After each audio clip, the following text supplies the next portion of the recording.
Je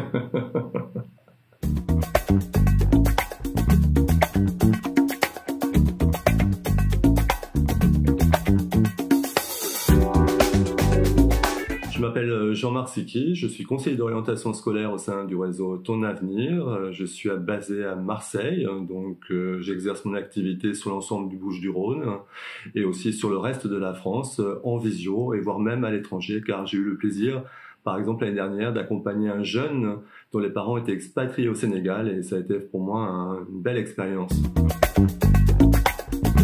Je suis titulaire d'un master en ressources humaines, donc j'ai effectué principalement mon parcours professionnel dans le secteur de la banque et de l'assurance. J'ai occupé différentes fonctions, responsable de formation des réseaux commerciaux, directeur des ressources humaines, comme interne, dans des structures à dimension nationale et internationale. À titre plus privé, je suis père de 3 enfants, donc comme beaucoup de parents, j'ai été parent d'élèves, président d'association de parents d'élèves, et je suis toujours aujourd'hui administrateur au sein d'un lycée privé sur Marseille. Pour moi, être coach, c'est avant tout être un facilitateur. C'est celui qui ouvre pour moi le champ des possibles, surtout avec un jeune. Surtout avec bienveillance, écoute, mais surtout objectivité. Ce qui me plaît dans le coaching, c'est de travailler avant tout sur l'humain. C'est d'aider le jeune à se révéler, à trouver sa voie. Et c'est surtout d'être un accompagnateur, quelqu'un qui est à côté du jeune et voire de sa famille, à un moment qui est toujours souvent empreint d'anxiété, celui de faire un choix sur son orientation future.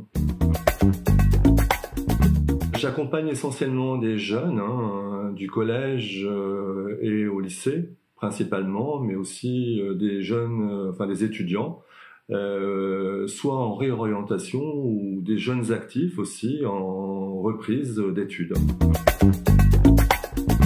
Un coaching débute toujours par ce que j'appelle moi un entretien découverte, un entretien exploratoire, où effectivement je vais faire connaissance avec le jeune, lui poser un certain nombre de questions, où en est-il aujourd'hui, éventuellement les difficultés qu'il rencontre, mais surtout a-t-il aujourd'hui déjà réfléchi à son projet d'orientation?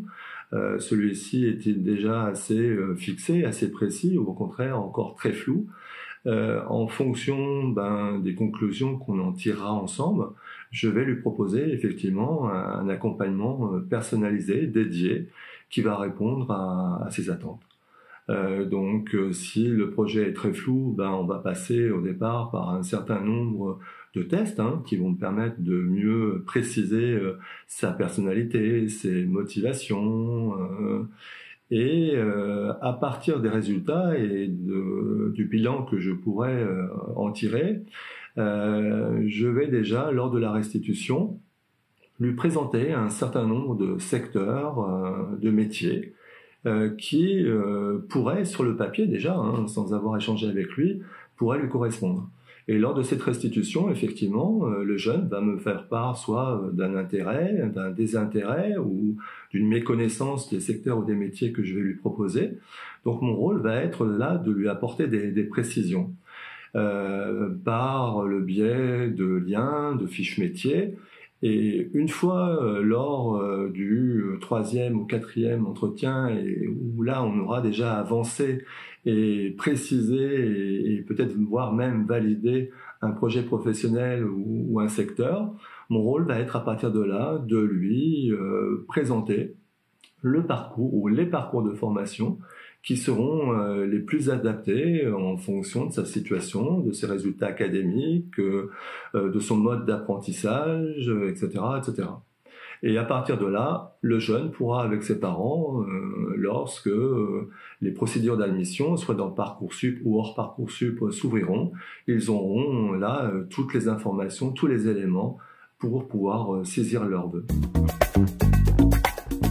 J'espère que cette petite vidéo de présentation aura suscité chez vous un intérêt, des questions, peut-être déjà quelques pistes de solutions. Si vous souhaitez m'interroger, me questionner, n'hésitez pas, je reste à votre disposition avec énormément de plaisir et je vous dis à très bientôt.